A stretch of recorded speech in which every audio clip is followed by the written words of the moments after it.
Hello, welcome to the world of Word. Coming up, another word in your attic. And if you enjoy this, visit our Patreon to find out more about our exclusives and our general work of national importance. The link is in the notes below. And now, on with the show.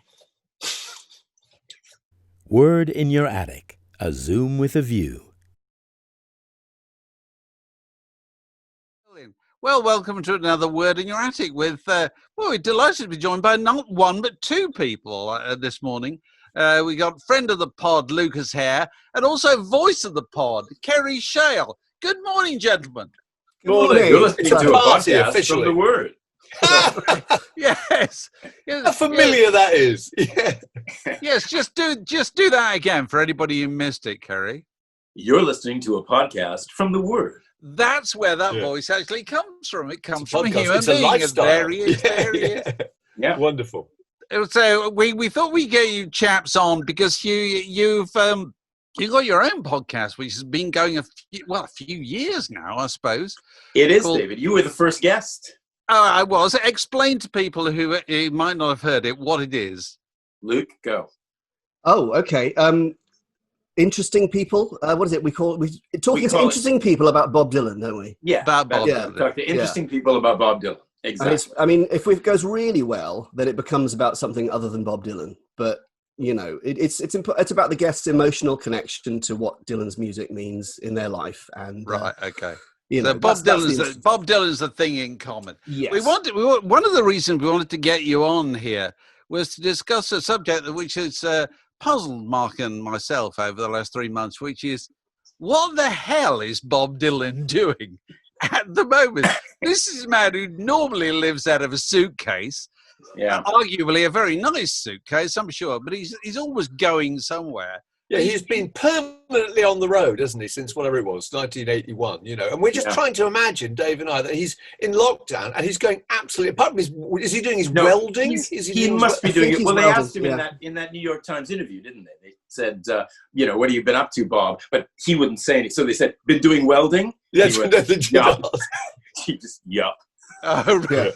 That's how all the great Bob Dylan quotes come about, is by people putting to him what they hoped he'd say, and them going yes. So they go. I know. They attribute the entire sentence. They said, "How do you feel about having a Billboard #1?" And he said, "Pretty good." I think he said, "I was surprised." They said, "That's right." They said, "Were you surprised to have a Billboard #1 with your latest album?" And he said, "Yes." Okay, on the front page, Bob Dylan. My amazement at having a Billboard #1. Exactly. That'll be how it works out. So also, the other thing you two chaps have got in common is you're both actors. Now, how are you both coping with all this? Lucas, what are you doing? What are you up to? Very little. I've had a couple of self-tapes. I did a radio job just before we were not allowed to go out, so that was lucky. But I'm not one of these actors like Kerry who has voiceover experience and can seamlessly work from home all of a sudden. So it's been quite quiet, but I've been busy doing other things and not going insane. Still don't know quite how, but the podcast for one thing. The podcast for one thing. A lot of podcasts. Yeah. That keeps right. So you've been doing these remotely. Yeah. The thing is, we realized that all these people, we've had mostly musicians, the last 3 or 4, because we figured they're all stuck down at home. They're sitting at home. You've had some fantastic guests recently. You had Neil Gaiman, didn't you? And Dorian Lynskey, Ian McMillan, I think. And I'm thinking you've got Rob Stoner coming up. Yes, Rob Stoner is that's booked, isn't it? That can be announced. Oh, it's yes. It's all ready to go. So this is the great bass player on the Rolling Thunder tour, an absolute genius. Yeah, I cannot wait. He was with Dylan all the way from Desire to the beginning of the '78 tour, so that's quite a long stint and a few stories. Yeah, he did the first tour or the first stint of Budokan. So he talked about the rehearsals of the Budokan tour. Or rather, that giant tour that started in Budokan. I mean, we always asked people to make a trailer for us, to just do a few lines from a Bob Dylan song, and then we put it out a few weeks before to get the interest rolling. And we do find that with musicians, I can say this because none of them will probably be watching. They're not up in time, don't they? Yeah. And none of them, I'm the one who's sort of in charge of dealing with the guests, trying to corral them on. Writers and journalists are fabulous. But the musicians never really read my emails. And never prepare. I always say, could you She's so please familiar. prepare? Does it sound familiar? Yeah. So can you please prepare 6 to 10 lines from your favorite Bob Dylan song? That's all. Yeah. It's a Bob Dylan podcast called Is It Rolling Bob? Could you please help us out? And then after we ask them to choose 6 to 10 lines, I say, and could you just possibly make a video of yourself reciting them, and we'll bung it out. Now we say that to journalists and it comes back. We say that to, Neil Gaiman came back. We say it to musicians. I have to say it like 4 or 5 times. And finally, with Rob Stoner, I said, "So Rob, how's it going with that video?" He said, "Oh, what do you want like a video? You want me like video something?" I said, "Yeah, I put it in the last 4 emails." "Okay, what do you want me to video?" 6 to 10 lines from a Bob Dylan song. Anyway, if you go to our Twitter feed, you'll see what he did. He actually did much more than that. He did like, I don't know, Luke, how long was it? It's a minute and a half. Yeah. Of every good line from every good Bob Dylan song. And he does it as Elvis Presley. Oh, perfect. This is brilliant. Perfect. That's classic musicians, either not enough or far too much. Yeah, nothing in between. Kerry and I used to talk about this a lot because Kerry and I used to be involved in a storytelling evening called True Stories Told Live.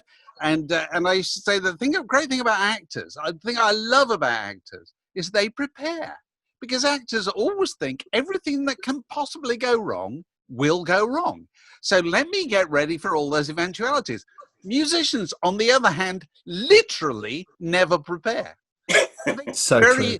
Very bad form to prepare at all. It's somehow betraying their magic abilities, And this is at its most, difference is at its most stark in awards ceremonies.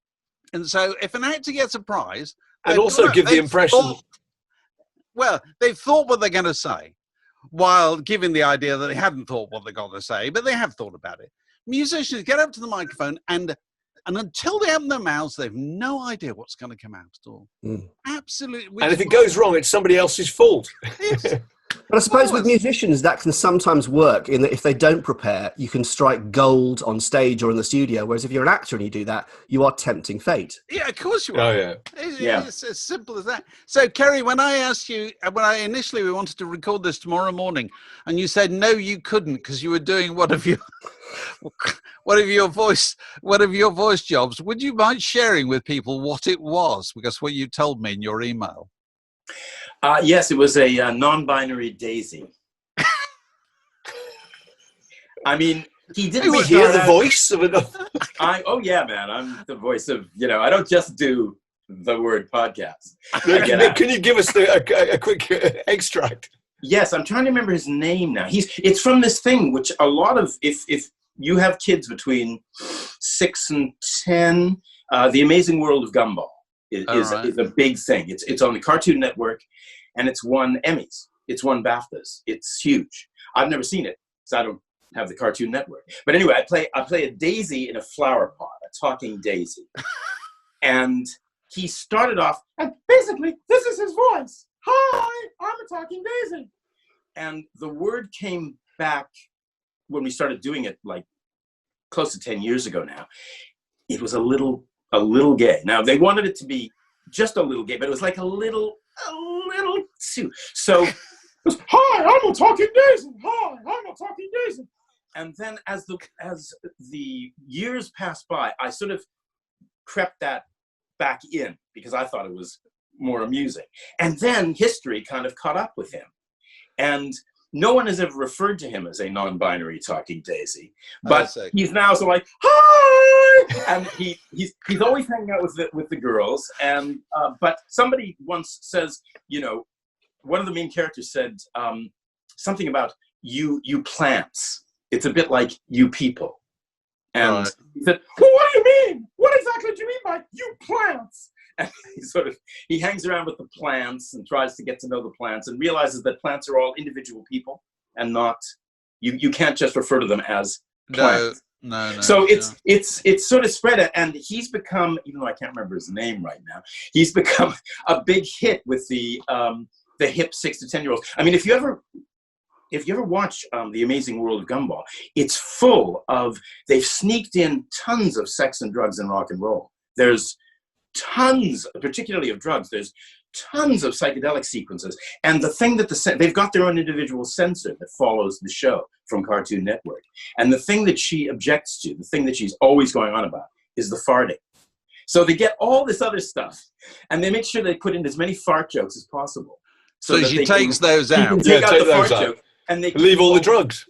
All the drugs and the gay and the stuff. So I'd recommend, if you want to, that's the rest of the day taken care of after Word in Your Attic. Tune into the Cartoon Network and catch up with the world of Gumball. Yeah, let's get this over with quick. So have you chaps been doing what many people have been doing during this time, sitting in your attics among your souvenirs, i.e. junk, and thinking, why have I got this? And, I'm glad I hung on to this.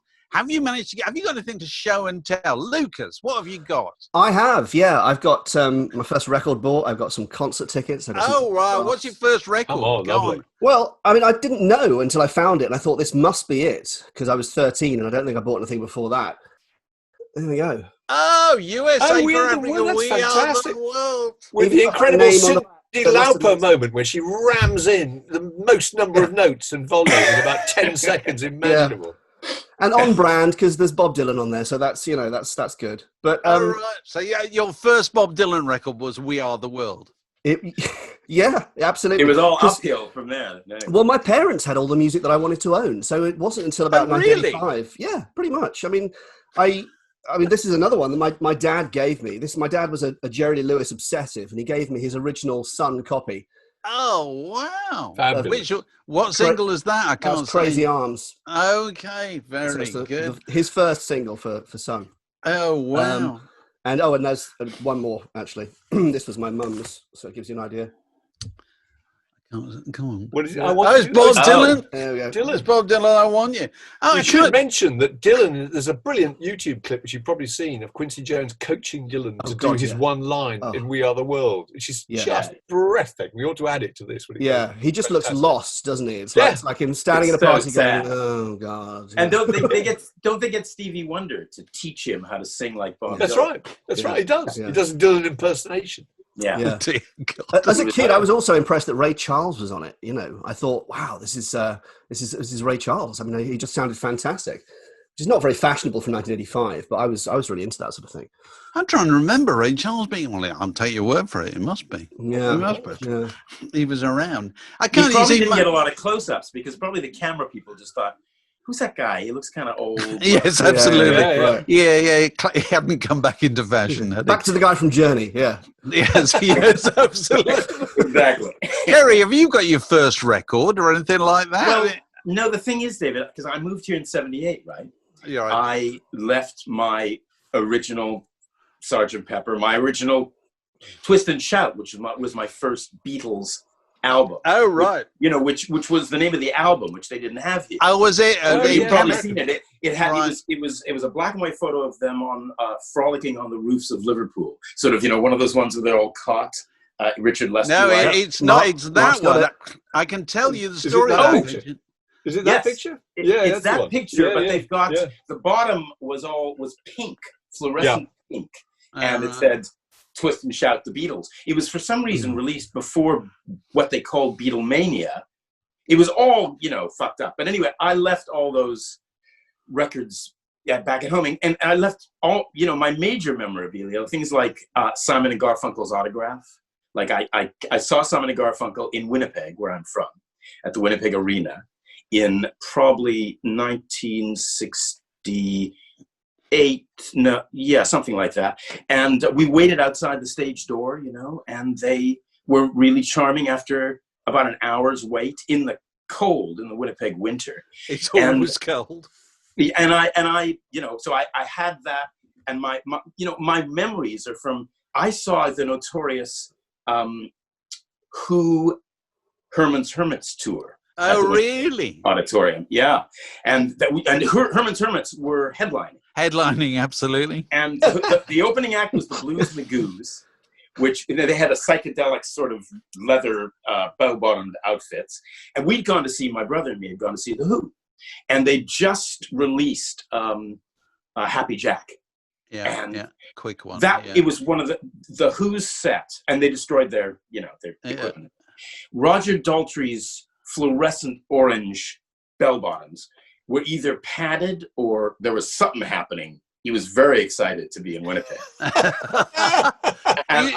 Even in the cold weather. It was hot in the Winnipeg auditorium. It was hot, but that was like fantastic. When you're from a fairly small place and the Who come to town, or I saw the Rolling Stones again in about 60. When was Lady Jane released? They just released Lady Jane. I looked this up for you. It was 66. February 66. You saw it, yeah. 66. And you couldn't hear, that was at the Winnipeg Arena, which was bigger and less plush. And a bit like, it was like Winnipeg's Wembley, 5,000 seats or something. And the din, well, you guys know, but the din, you couldn't hear anything until, for some reason, Brian Jones started playing the dulcimer, the electrified dulcimer. And that sort of cut through it. Maybe people were sort of like, what the fuck? And when Mick Jagger said, "My dear Lady Jane," he would do that. You've probably seen him do that. Yeah. And every female seat was wet. It was just, it was extraordinary,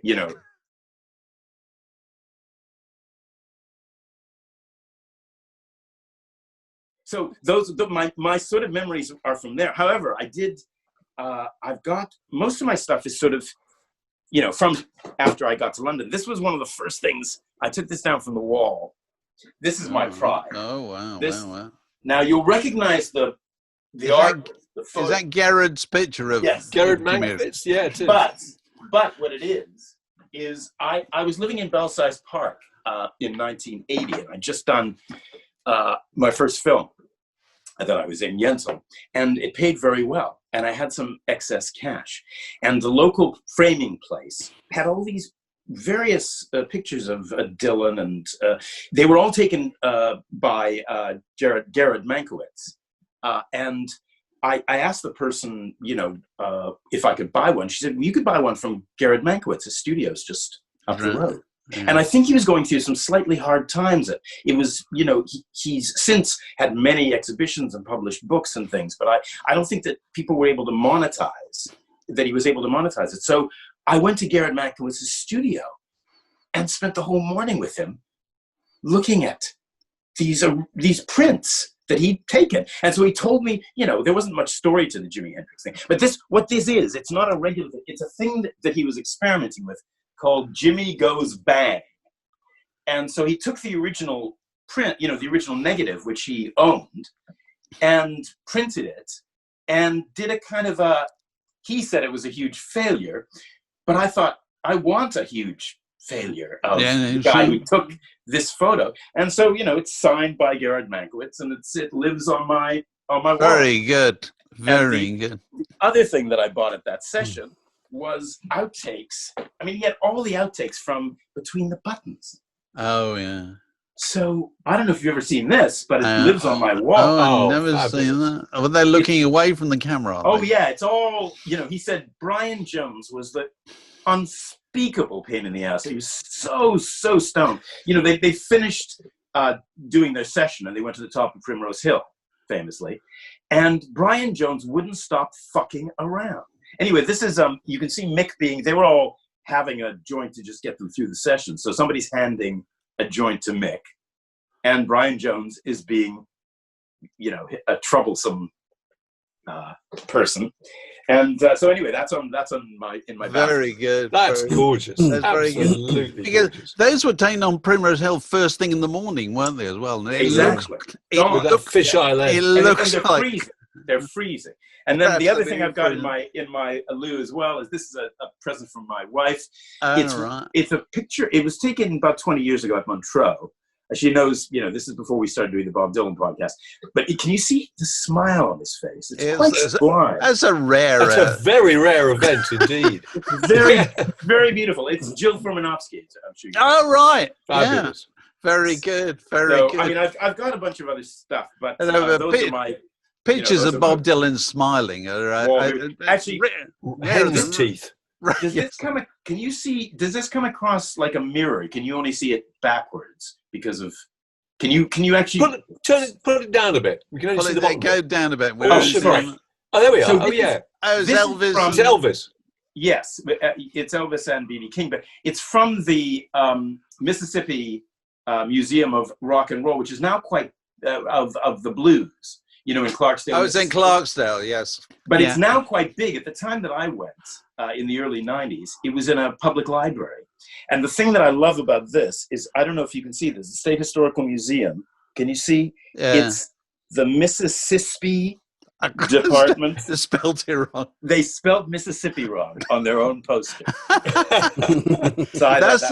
That's the second mention of Clarksdale that we had on these Word in Your Attics. We had is it Anne Frankenstein, the DJ, and she's Irish, and she was talking about she went to Clarksdale and was looking around at the old radio station, and she said, I'd love to have a look around. And they said, you need to talk to Bobber or whatever. He has the keys. And where are you from? I'm from Ireland. Oh, Bobber will be delighted if you're from Ireland. He'll come out and see you. And so he came out and saw her and said, what's your name, sweetheart? Expecting her to go O'Reilly or whatever. She goes, Frankenstein. Frankenstein. Yeah. Collapse of all the expectations of the Americans.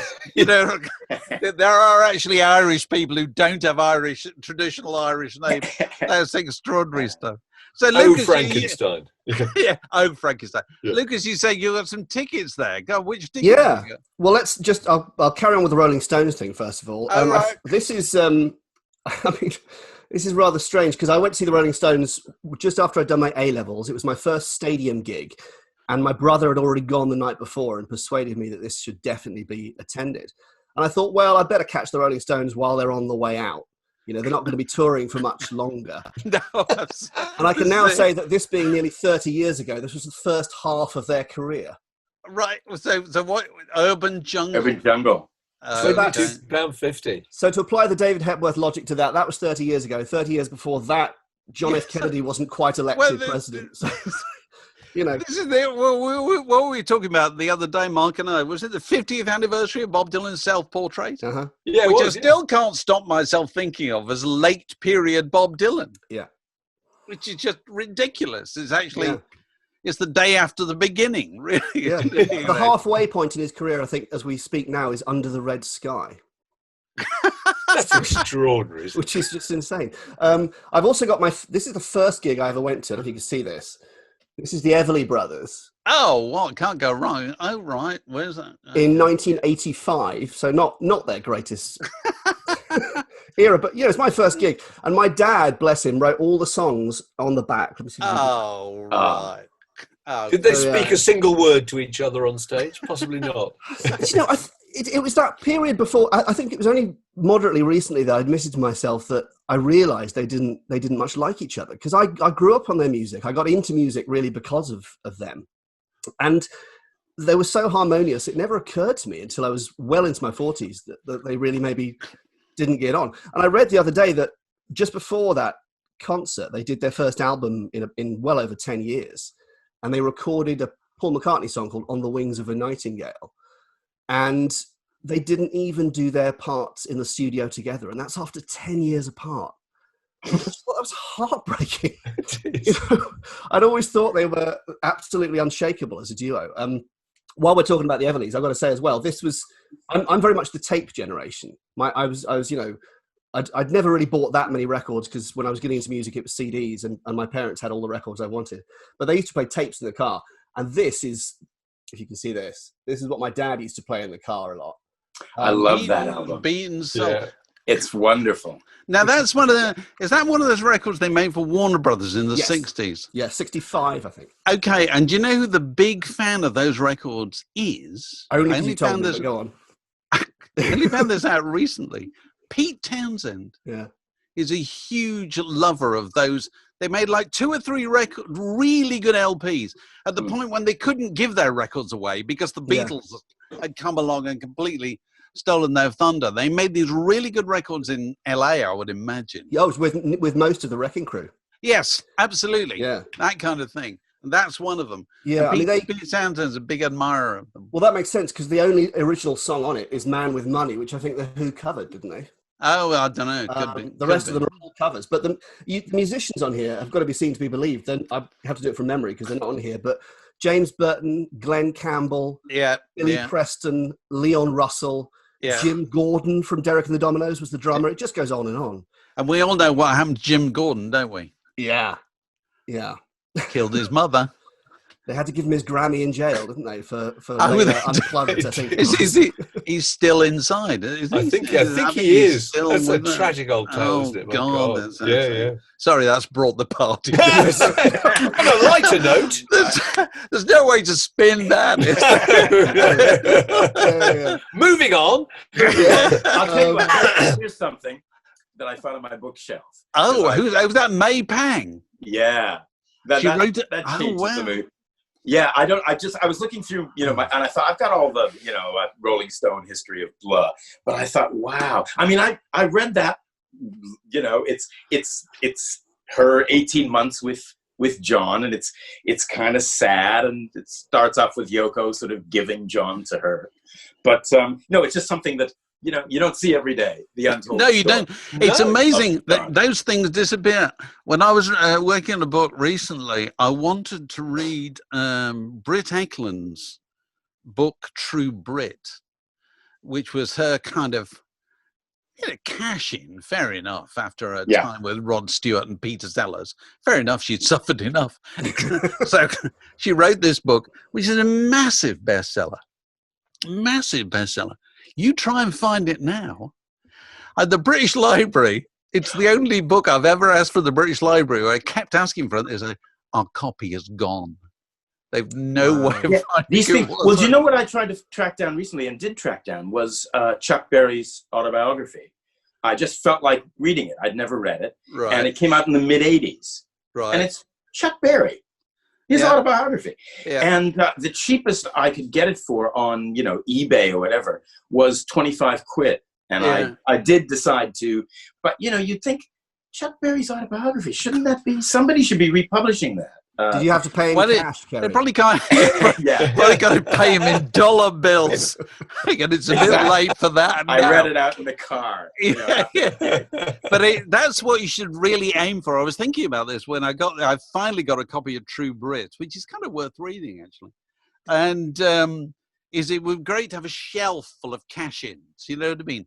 By jilted lovers of pop sensations. It would make a fantastic shelf, wouldn't it? Because there are millions of them. There are people who've written more than one. Cynthia Lennon wrote more than one, didn't she? She wrote several. Yeah. Exactly. Yeah. Actually, I think the Twist of Lennon was that Dave one? Britt has written something recently. Well, they did that Peter Sellers thing, John BBC just a few weeks ago. Yeah. Right. Yeah, I know. She's so of the you chaps must have read all the kind of Bob Dylan cash-ins.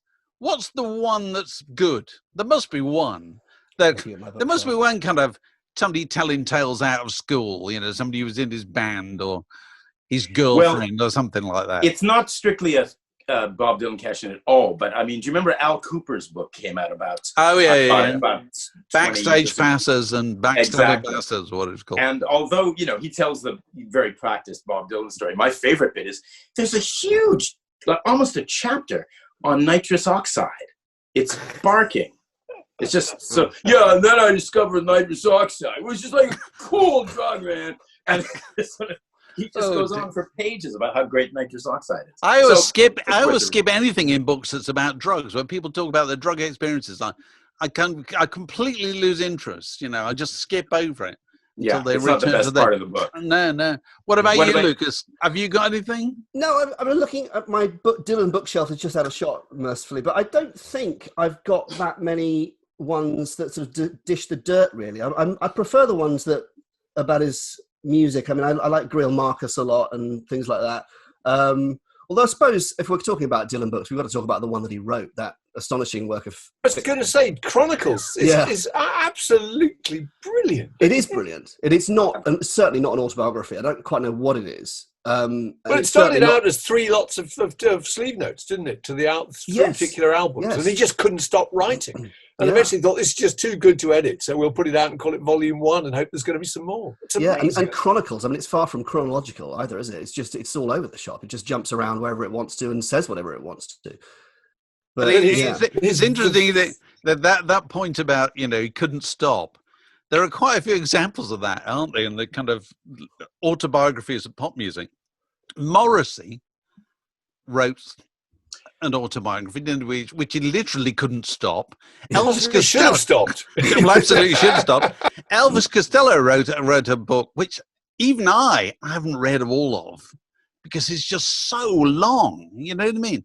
Because once these people start, nobody can go in the room and say, "Tell you what, that bit there is a bit dull. Can you get rid of that bit?" And have more excitement. But isn't this is the J.K. Rowling syndrome, isn't it? You get to a certain level of fame and no one dares tell you that it's a little bit long.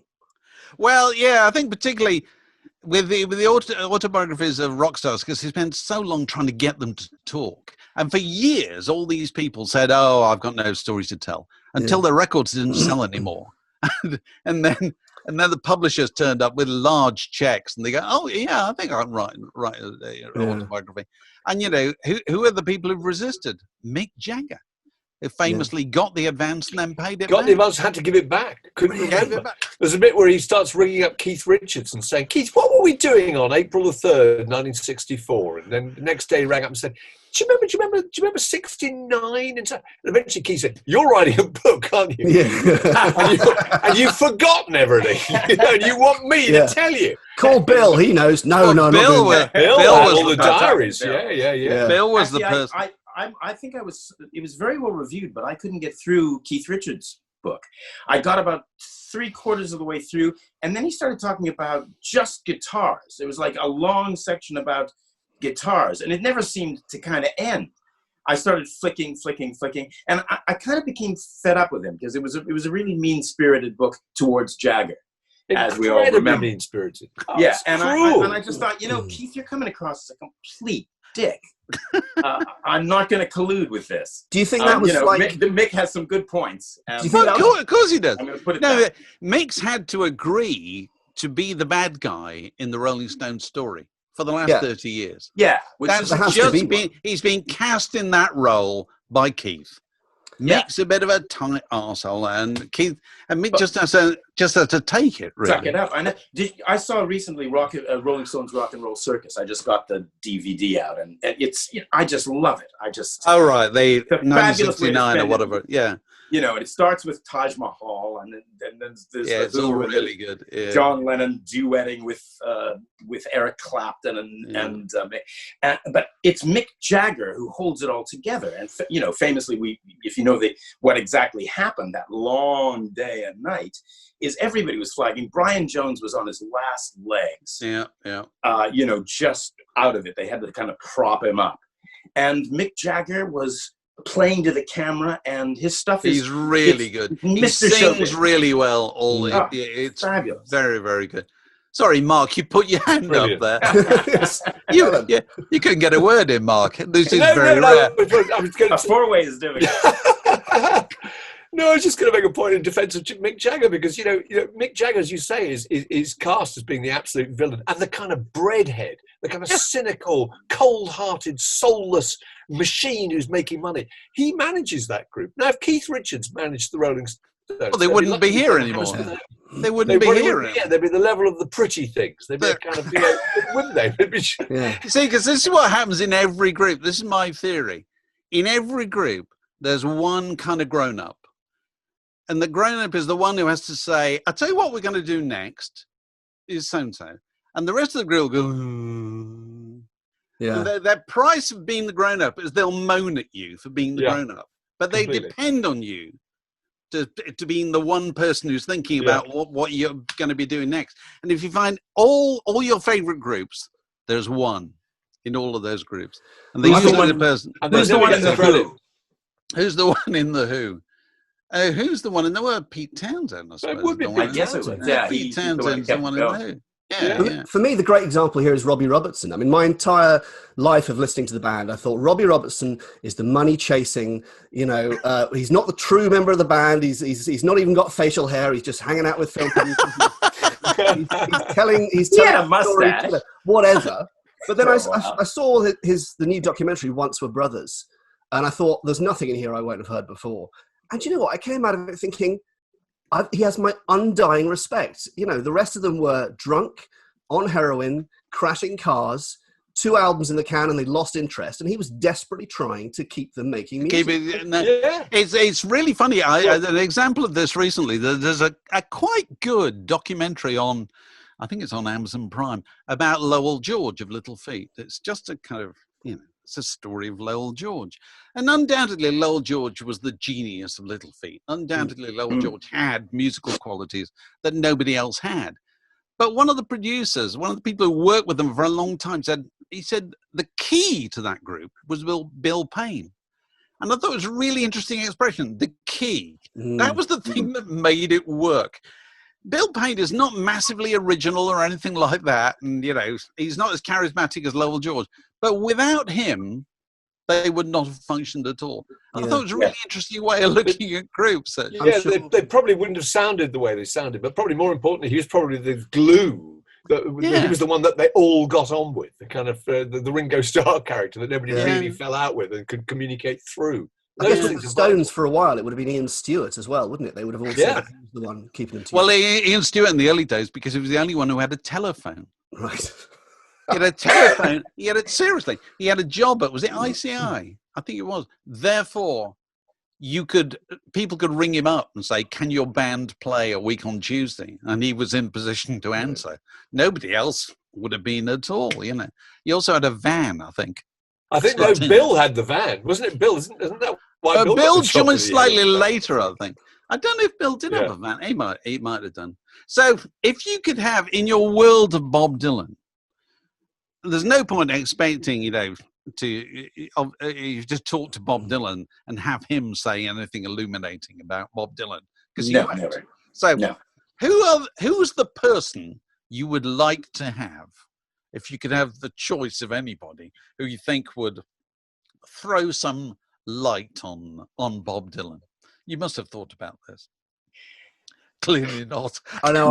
We have thought about it. The thing is, you're not going to get. We probably, they say there's Jeff Rosen would be interesting. But he's got to manage a lawyer.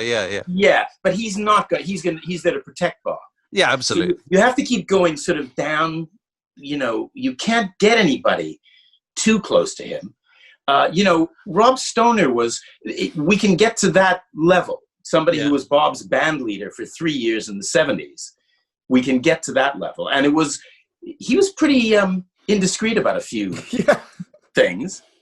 Yeah. So you'll have to, it's out in 2 weeks. Let's get that out before the lawyers get to it. Yeah. I'm sure you'll be fine. But that's the sort of thing we want is people who've played with Bob Dylan, I think is as close as we want to get. We don't, if the closer you get, it's like getting close to the sun. You get burnt. You'll die. So. The question I want the answer to, and we've talked about this before, I'm sure. If I could ever talk to a member of Bob Dylan's band, I want to know when they do that thing at the end of the show where they all stand in the middle of the stage like a bunch of gunslingers and don't touch each other, and then on some unseen, unheard signal, they turn and they walk away. Where's that signal come from is what I want to know. It's a bit of stagecraft. You actors should work out. Well, it's like those drama school games. You stand in circles and somebody has to be the first person to break the circle. And it's called a non-verbal group decision. Oh, right. But you right. do- But somebody you do must always say take it- something. Somebody must just you make take a noise you or click take their it- fingers. No, it's a vibe thing, man. Yeah. It is. Wow. No, it really is. And it's probably been going on in the theater for hundreds of years, but you do take it from the lead. You take it Right. from the guy who's playing or the woman who's playing the lead. Yeah, Just the way yeah. you take the final bow. Are we going to take another bow? Well, let's all look towards whoever's, playing the lead, Mick or Bob. And Bob will do the gesture. And if Bob pivots on his foot, I mean, it's like Rob Stoner was saying to us, this isn't a spoiler. But as the band leader, he had to lead the band. But he couldn't lead the band because Bob was leading the band without telling anybody what was coming next. So he would watch Bob's feet and watch the minute they started tapping, he would pick up the beat.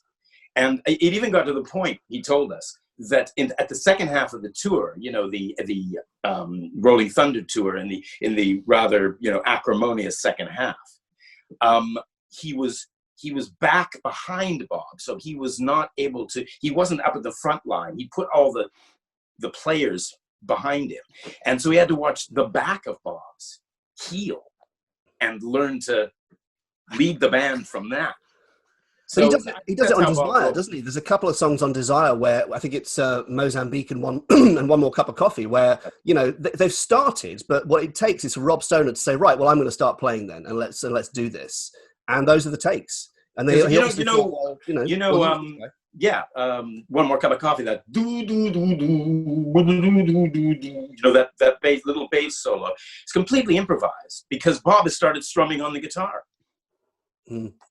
What is it about him that makes him not want to ever verbalize? That's what fascinates me. Why He must must have even been say born to the with it. musicians, let's do this, and let's do it a bit like that. He just doesn't Is do it a question of him wanting to keep himself entertained? Because if you go out every night for 50 odd years playing the same songs and the same chords, and you must be driven to such distraction by that his kind of spontaneous inventions must be there just to keep himself involved. Let's embarrass the band to keep myself amused. I think it's part of his genius that never explained. Somehow when he was like 8 years old, he realized that if you don't explain yourself, you have power. No, I think that's true. I think that's true. I think that's definitely true. Good point. And that's why we continue to talk about him after all this time. 50 years since his late period. Gentlemen, it's been lovely to talk to you. All the very best. And you can go back and how are you going to spend the rest of the day, Lucas? I've got a very boring working from home job, which keeps me busy. So I'll be sat at this desk for about 8 hours. Okay. No problem. What about you, Kerry? Are you I've got to put any more non-binary? No, I've got to put my studio back together. I'll show you my studio is lying in the corner. This is what I've been doing during lockdown, right? I don't know if you can you see what looks like a bunch of duvets? Yes, pile of yeah. cushions. Oh, this is where you recorded it. Yeah, and this is the other. Let's see. Can you see laundry racks? Yeah. Laundry racks. Right. A giant cat pole. So is this all to kind of Which is to baffle the sound. baffle the sound? The non-binary Daisy has to have these. And you've got to, so when I'm not working at my desk, which is on the other side of the room, I turn the room into the studio and I make a kind of a fort and stick my microphone inside it, and I'm narrating a documentary later on. Oh well, have fun, and we'll see you actually in the physical space. Probably over a pint of beer at some point. Oh God! Wouldn't that be Can something? you imagine? Lovely to talk to you, chaps. And to you guys. And all, thank you. Great to see you. Bye-bye. Bye. Bye.